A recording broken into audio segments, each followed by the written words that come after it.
Hello guys, welcome to my YouTube channel. তো আশা করি সবাই ভালো আছেন। তো আমার সামনে দেখতেই পাচ্ছেন তিনটা হলো যে চীনা মুরগি।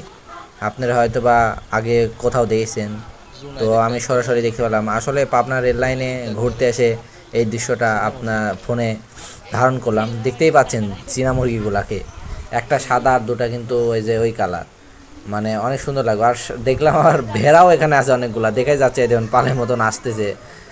অনেক কয়টা ভেড়া এখানে আছে। আর আসল কথাই মুরগিটা কার জানেন? এই যে যে হলো যে ঝালমুড়ি বিক্রি করতেছে ওনার মুরগি। তাও ওই মুরগিগুলো কিন্তু ওনার কথাই শোনেন। উনি আরও বলল যে মুরগি আমি যতক্ষণ এখানে থাকি ততক্ষণই কিন্তু ওই মুরগিগুলো থাকে। আর ইনির বাড়িটাও সামনে রেল লাইনের ধারে, তাই আর এই মুড়ি বলে পড়তেছে দেওয়ার সময়। আর এই মুড়িগুলোই কিন্তু ওই সাধারণত এই চীনা মুরগিগুলো খাচ্ছে। তো এটাই ভালোবাসা, ছোটো থেকে পারলে প্রাণীগুলোও কিন্তু কথা শোনে।